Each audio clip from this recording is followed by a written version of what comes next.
Habari za kutoa mtazamaji wa SKF TV na kusalimu sana popote pale ulipo. Karibu sana katika mkusanyiko wa taarifa ya habari leo Mei 21, 2025. Matangazo yetu yanarushwa live kupitia studio zetu zilizopo Panjiro, Arusha, Tanzania. Uko na Pendo Gotton nikusogezea taarifa ya habari jioni ya leo. Walimu na wazazi wa wanafunzi wanaosoma kwenye shule ya msingi na Mwangwa ya wilaya ya Mbozi wameomba serikali kuwasaidia kupata ufumbuzi wa tatizo la wanafunzi kudondoka na kupoteza fahamu kwenye shule hiyo. Inadaiwa kuwa zaidi ya watoto 200 wamekutwa na hali hiyo. Hapa wanaeleza. Kwanza inatupa wasiwasi hata sisi walimu. Tukifika tu shuleni ile asubuhi, watoto wanaanza kupigana, mara wanashika mawe wanatupiana, mara wanapigana, hata kishika fimba anaweza kawachapa wenzake. Pia hata wewe mwalimu anaweza kukupiga kwa sababu anakuwa kama vile amechanganyikiwa. Na kibaya zaidi ambacho kinatupa hofu, watoto wanakuwa wanakimbia, wanaelekea hasa huko Mto Songwe. Kwa tunaogopa. Aidha anaweza wenzake wanavyomfuatilia wanaweza wakadumbukia kwa sababu yeye anakuwa na nguvu fulani ambayo ni tofauti na wale watoto ambao wanamfuatilia. Kwa anakuwa na nguvu ya kukimbia tu hata ndani ya maji. Mwaka huu kuanzia Januari tatizo hili ndio likawa limepamba moto sasa. Ikawa ni idadi kubwa ya watoto wanaanguka, lakini pia wakianguka hawatulii kama mara ya kwanza. Kwa hata madarasani humo sasa tunashindwa hata kufundisha. Unaweza kuwa unafundisha unakuta huko baoni unaandika unakuta mtoto huko nyuma ashaanguka. Kwa hiyo inatakiwa sasa mufanye juhudi za kumtoa mtoto kumpeleka ofisini, alafu uwezo karudi tena kuendelea kufundisha, unakuwa umeshatoka hata kwenye muda wa kuendelea kufanya hiyo kazi. Akidondoka anaenda kujifunga kwenye mti na sweta lake la shule ila jiue. Paka saizi akianza akili zake hazipo sawa sawa mimi ninavyomuona kama mzazi. Bila kuficha, Mheshimiwa Mkuu wa Wilaya hawa watatueleza. Watueleze. Hawa watu hawatoki mbali, ni miongoni mwenu nyinyi wenyewe hapa. Mmemaliza msitu, mnakuja kuingilia watoto. Hatutakubaliana na hilo. Hilo tukubaliana nalo. Hatuna mswalia mtume kwa leo. Kwa sababu ni miongoni mwetu sisi ambao tunafanya matukio namna hii. Tutapiga kura hapa leo za siri.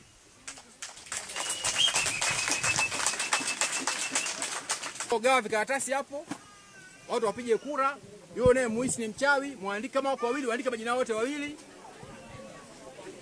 Kama wako 4, waandike wote 4. Nitabeba wote nitaondoka nao, sawa sawa? Wakanieleze vizuri kwa nini wanasumbua watoto. Na sitamwachia mpaka tatizo hili litakapoisha hapa.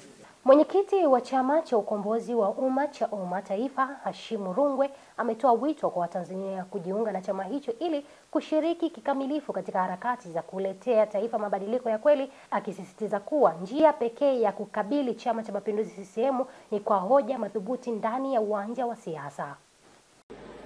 Tunatamani kujenga jamii ambayo inaheshimu misingi ya demokrasia, utawala bora, uwazi na uwajibikaji, na inayoheshimu haki za binadamu na taifa ambalo litajenga ustawi wa watu wake wote.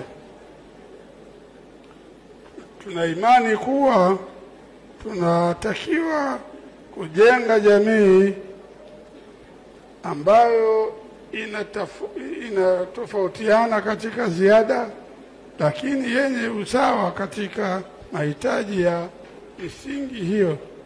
Mahitaji ya misingi hili ndio agano letu na wananchi wa Jamhuri ya Muungano wa Tanzania, ambalo limekuwa msingi mkuu wa kuanzishwa kwa chama chetu. Chama hichi kilianzishwa kwa misingi ya kuanzisha kwamba sisi sote tutakuwa na azma moja ili kuweza kupata mahitaji ya watu wote na watu wagawane mahitaji ni kitu cha lazima. Ndio maana na nembo ya chama chetu kuwa na alama moja ambayo ni kiganja cha mkono kilichokunjwa ikimaanisha umoja na ushikamano wa taifa letu.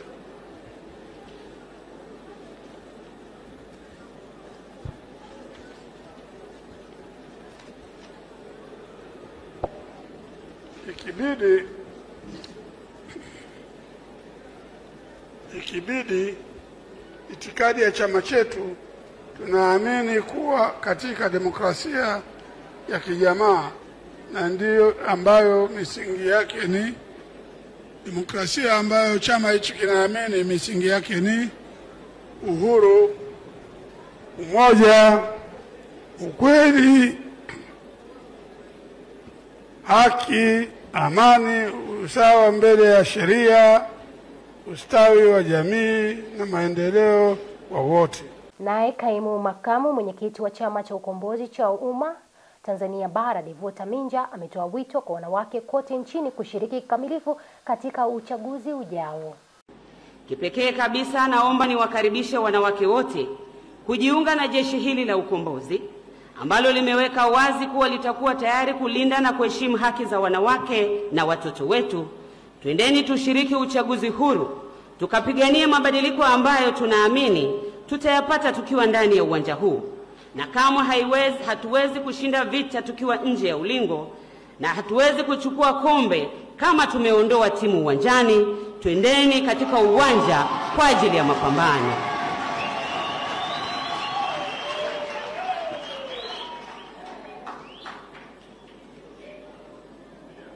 Mheshimiwa Mwenyekiti,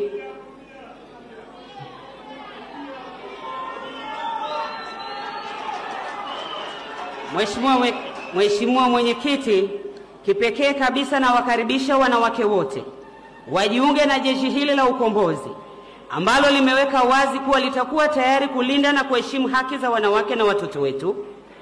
Twendeni tukashiriki uchaguzi huru, huku tukipigania mabadiliko ambayo tunatamani kuyapata tukiwa ndani ya uwanja. Kamwe huwezi kushinda vita ukiwa nje ya uwanja. Huwezi kuchukua kombe ukiwa umeondoa timu uwanjani. Twendeni katika uwanja wa mapambano. Jumuiya ya wafanyabiashara wa soko la Kariakoo chini ya mwenyekiti wake Severini Mushi ameitaka serikali kuchukua hatua madhubuti kuwalinda wafanyabiashara wazawa dhidi ya uvamizi wa wawekezaji wa kigeni wanaodhibiti biashara ndogo katika eneo hilo. Akizungumza leo Mei 21, 2025 jijini Dar es Salaam, Mushi ametoa rai kwa serikali kuboresha usimamizi wa sheria, elimu ya kodi na kuweka mazingira ya wawezeshaji kwa wawekezaji wa ndani ili kuchochea maendeleo ya kiuchumi nchini. Tuna tatizo la kisheria ambalo tunaiomba serikali lakini na mamlaka kuharakisha mabadiliko ya sheria ya kumlinda mzawa ili haya yasiendelee kujirudia. Maana vinginevyo tukichukua miaka 2, 3, 4 ijayo Watanzania wote tutakuwa tumekuwa wachuuzi, na sio jambo zuri katika nchi. Na tukumbuke kwamba tunapomwezesha Mtanzania mwenzetu, fedha zote zinabaki katika mzunguko wetu wa nchi, kwa sababu akifanya biashara, akipata fedha, atajenga jengo, atajenga hoteli, na hii yote itaongeza mzunguko wa fedha, lakini na kuongeza ajira. Lakini mgeni anapofanya hizi kazi zetu ndogo za uchuuzi, kila kinachopatikana chote kinaondoka kurudi katika nchi yake, na nafikiri tunaona uhaba mkubwa wa dola katika nchi. Haya nayo ni mambo machache ambayo yanasababisha, kwa sababu wao wanapouza muda wote wanatafuta dola na wako tayari kununua kwa bei yoyote, kwa sababu wao wanafanya na makampuni makubwa na uwezo wa kupata fedha kwenye mabenki yao kule kwenye nchi zao ni mwepesi kiasi fulani. Kwa hiyo tunaiomba serikali kuchukua hatua za dharura za muda mfupi, lakini kuangalia hatua pia za muda mrefu kwamba tunaliponyaje taifa kutoka hapa tulipo. Kwa mfano katika operation tunaendelea, unakwenda kwa mtu unakuta ana baadhi ya matatizo, lakini sheria yetu inasema huyu mtu kama ana tatizo la leseni mwambie aende akakate. Kwa hiyo anakwenda kukata leseni, anarudi, biashara imemalizika. Ndio tunachokitaka sisi? Jibu ni hapana. Lakini kwa sisi ambao tumetoka na kufanya biashara katika nchi za watu, ukionekana umekiuka, kwa sababu mgeni unatakuwa ukifika mahali, hata balozi zetu zinasema hivyo kwamba hata pasipoti yetu ukisoma inasema ukienda katika nchi ya mtu lazima ufuate sheria za nchi ile na miongozo yote inayotolewa. Sasa kwa wenzetu ukienda ukifanya kosa lolote, wakikushika wanakurudisha kwako na hawatakuruhusu urudi kule kwao. Lakini sasa kwetu ukimshika na tatizo na mwambia nenda kajirekebishe, urudi kuendelea kufanya. Sasa uwezi kukamata mwizi kumwambia hebu sasa usiibe tena rudi, jirekebishe usiibe tena rudi. Kwa hiyo ndio ambacho tunasema, na ndio jicho letu la pili naona kwamba tuna namna ya kufanya uharaka wa kupata sheria ambayo inasema nini tunapaswa kufanya wazawa, nini ambacho wageni hawapaswi kufanya. Ili tunaposema tunasema kwa mujibu wa sheria, hii kazi ya hoteli tumeachiwa sisi, kazi ya kuuza duka tumeachiwa sisi. Watujengee madaraja, watujengee majengo makubwa yale ambayo yanahitaji teknolojia kubwa kama ya huko kujenga juu ya bahari na kwingine, na hakuna mtu amelalamika. Mwekezaji yote anayetambulika Tanzania lazima awe na cheti cha TIC, Tanzania Investment Center, sawa? Hawa ambao tunakuta huko sokoni kwetu huku hawako kote nani huko TIC. Wao wamepita moja kwa moja BRELA wakapewa certificate. BRELA anatoa ile license ya kuimport. Unaweza kusajiliwa pale ukafungua kampuni yako ukafanya biashara ya trading. Pasipo kwenda wapi? Pasipo kwenda TIC. Sasa hii ndio imecreate mwanya mkubwa sana wa kujaza wageni ndani ya nchi yetu kufanya biashara ambazo zile wazao tunafanya nini? Ndio maana tunasema sisi na TIC hatuna shida. Wenye shida ambao tuna shida nao ni watu wa nini? BRELA, watu wa kazi, watu wa migration. Hawa ndio wametusababishia hii shida yote. Tunaona nchi inahangaika sasa hizi. Na tunawaomba wawe msaada kwenye upande wa serikali, kwa sababu ni wataalamu ambao wamesoma kwa kodi za wananchi wa Tanzania, waisaidie nchi kwa maana ya future ya vizazi vya Tanzania. Uwezekani mtu anasema nakuja Tanzania kufanya biashara ya kuuza let's say vijora. Ametoka huko mataifa ya magharibi huko. Analeta container la vijora. Na kati hii biashara sisi ndio biashara yetu. Kwa hiyo hawa tunaolalamika nao, narudia tena, kama kauli ya Mheshimiwa Rais, ni wachuuzi, sio wawekezaji. Tunawataka wawekezaji kwa gharama kubwa sana, hawa ambao wako kwenye manufacturing industry. Tunasikia watu viwanda Mkulanga sio wapi. Lakini nao ndio hapa condition moja kwamba kwenye point ya distribution watu wachie wazawa. Naibu Waziri wa Ardhi, Nyumba na Maendeleo ya Makazi, Mheshimiwa Godfrey Pinda amewataka wananchi nchini kuacha kuvamia maeneo yaliyo chini ya udhibiti wa matumizi ya shughuli za kijeshi kwa ajili ya kuanzisha makazi au shughuli za kilimo. Mheshimiwa Pinda ametoa kauli hiyo bungeni jijini Dodoma wakati akichangia hoja katika bajeti ya Wizara ya Ulinzi ya mwaka wa fedha 2025-2026. Kwa kweli katika baadhi ya maeneo ambayo kimsingi yanatakiwa kuzingatiwa ni yale maeneo ambayo tunakwenda kuyatumia kwa shughuli za jeshi. Nitoe tu ushauri kwa wananchi. Katika maeneo haya kimsingi huwa ni maeneo hatarishi, kwa sababu matumizi yale ya kijeshi huwa yanabaki yanaacha baadhi ya masalia ya vyombo ambavyo vilitumika huko kama mabomu na nini. Kwa hiyo maeneo yote haya ambayo ni maeneo maalum kwa ajili ya matumizi ya jeshi, nitoe tu wito kwa Watanzania wenzangu, kwa kweli tusipende kuyachezea maeneo haya, kwa sababu ni maeneo hatarishi sana. Na kwa namna hiyo niombe tu yale maeneo tuliyobainisha kwa ajili ya matumizi ya jeshi, wananchi wa kawaida tusipende kwenda kuvamia maeneo haya, kwa sababu yamekuwa hayana matokeo mazuri kwa wananchi. Wengine wanaokota yale masalia ya mabomu wanayachezea, na wakati mwingine analeta madhara. Waathirika wa mafuriko katika kata ya Mbokomu na Kiboroloni wilayani Moshi mkoani Kilimanjaro walipoteza mali zao zikiwemo nyumba kubomoka, hali iliyopelekea vifo vya watu 3 kutokana na mvua zinazoendelea kunyesha wilayani humo. Wamepatiwa misaada ya kujikimu. Pia wameomba serikali na wadau wengine kuwatafutia makazi ya kudumu ya kuishi kutokana na baadhi yao kukosa mahali pa kuishi. Mimi sielewi mambo jinsi ambavyo yako mpaka sasa hivi, kwa sababu napo kule kwangu nimeathirika. Basi imebidi kutokana hapa ndo kuna eneo ambalo tunaweza tukajihifadhi kwa muda, ndo tukawa tuko hapa. Nitoe shukrani zangu za dhati kabisa kwa wale wote ambao wameweza kuungana nasi katika kuwasaidia watu wa Mbokomu, na kama Watanzania bila shaka yote matatizo kama haya yanapotokea tunaungana na kuweza kuja kuwafariji watu walioathirika. Na familia ya mshirika wetu anaitwa Fredi Mlinga ambaye amepoteza mke wake anaitwa Esther pamoja na kijana na mtoto wao wa kiume wa pekee anaitwa Emmanuel. Tunamshukuru Mungu ambaye ameendelea kutupigania na kufanyika faraja katikati ya familia ile na usharika wetu, na tukaweza kuwapumzisha wale wenzetu kwa ushirikiano mkubwa na serikali yetu ya Jamhuri ya Muungano wa Tanzania. Lakini kipekee siku ya leo tumefikiwa na mpendwa wetu Salim Kikeke akiwa ameambatana na rafiki zake na watu ambao waliwashirikisha jambo hili na janga hili ambalo lilitukuta katika usharika wetu. Na mtazamaji, nikitamatisha taarifa ya habari jioni ya leo, serikali kupitia Wizara ya Mifugo na Uvuvi imezindua rasmi zoezi la kulinda mazalia ya samaki kwa kuweka maboya 32 kwenye mipaka ya maeneo maalum yaliyotengwa kwa alama ya kubainisha maeneo ya mazalia na makulia ya samaki ambayo wavuvi wataweza kubaini maeneo hayo ambayo hayaruhusiwi kuvuka, ikiwa ni moja ya njia ya kudhibiti uvuvi haramu kwenye maeneo hayo maalum yaliyotengwa katika ziwa hilo. Ziwa hili kwa muda mrefu halijapandikizwa vifaranga, Ziwa Victoria, lakini pia itakuwa ni ya mara ya kwanza. Mkurugenzi wa uvuvi amezungumza kwamba swala la kuweka alama kubainisha maeneo mahususi kwa ajili ya mazalia ya samaki nchini, moja ni takwa la kanuni, yani lipo kwa msingi wa sheria, lazima uweke alama kuonyesha kwamba ili eneo is a no go zone, si mahala ambapo uingie ufanye shughuli za uvuvi, maana pale ndipo mahala ambapo ni kama kiwanda cha kuzalisha samaki.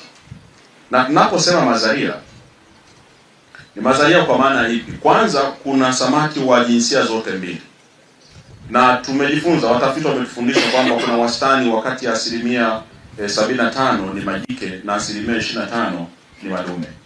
Uwiano huo ndio unaochochea ongezeko la haraka la ukuaji na wingi wa samaki popote pale, maji ya asili au hata kwenye maji ambayo tumeadhibiti, wanaita controlled working environment, ili kuhakikisha kwamba hao viumbe wanafikia kiwango cha kuliwa au kiwango cha kibiashara. Sasa leo asubuhi tumepandikiza vifaranga 35. Hapa kama mfano tutapandikiza vifaranga 10,000 kabla jua lijazama. Kule Gabimori. Na leo pia tutahakikisha katika maeneo ya mazalia pamoja na kuyalinda, tutaweka vifaranga. Na kwa upande wa Lake Victoria tunapanga tupandikize at least vifaranga milioni 10 kwa muda wa miaka 2. Mkakati wote huu ni kupunguza hii nakisi ya tani 700,000 kati ya tani milioni 1,200,000 ambazo tunazihitaji, na hii itatusababisha kwamba tuweze kuongeza uzalishaji, lakini pia export iongezeke, nchi ipate dola, na zaidi ya hayo tuongeze ulaji wa samaki kwa upande wa Tanzania. Kwa sasa wa Tanzania na pamoja na dunia wanatakiwa wale at least kilo 22 kwa mwaka kwa mtu mmoja. Kwa sasa ni kama kilo 7.9. Kwa hiyo ili kuweka vitu vyote hivyo ikiwemo lishe kwa kuweza kufikia hiyo budget ya kula samaki kwa mwaka kwa mtu, lakini pia tuongeze export tuweze kupata dola kama nchi, ni mkakati wa kupata fedha za kigeni kama nchi. Hayo yote ndio maana juhudi hizi zinafanyika in combination. Nyamagana peke yangu tu nilipata zaidi ya bilioni 1.8, vizimba zaidi ya vizimba karibu 18, na kwa kweli walishavua na tumeanza kuona. Lakini hamjaishia hapa, mmetambua changamoto iliyopo juu ya uvuvi haramu. Lakini hamjaishia hapa, Mheshimiwa Rais pamoja na wizara yako mmetambua umuhimu wa kulinda rasilimali ya ziwa ili kuendelea kuimarisha uchumi wetu. Tumeona mkutuachia peke yetu kwamba tufanye doria kama ambavyo mmekuwa mkielekeza na kama ambavyo amekuwa akielekeza. Walau sasa mtuwekee alama ambao sasa zitaruhusu kuonyesha wananchi ambao wanakwenda kufanya uvuvi katika mazalia ya samaki kusema ni marufuku. Nachukua nafasi hii kuwashukuru uwekezaji mlioweka zaidi ya milioni 200 kutuletea alama hizi ambazo zinakwenda kuweka katika ziwa Victoria. Na sio tu kuweka alama, pia mnatuwekea na samaki moja kwa moja mnakwenda kupandikiza. Kwa kweli naomba niseme asante sana. Tupeleke na mbegu tukapande pia. Kwa hiyo tukio la leo limeambatana na vitu vyote viwili. Ya pili ikiwa ni hiyo ya upandaji wa vifaranga. Again, tumeanza na vifaranga 10,000. Lakini lengo letu kwa kipindi cha miaka 2 ni kupanda vifaranga milioni 10 ndani ya ziwa Victoria. Tulishaanza kwenye yale maziwa madogo yanayofungamanishwa na ziwa Victoria. Tulianza na ziwa Ikimba. Tulipanda vifaranga milioni 1,231.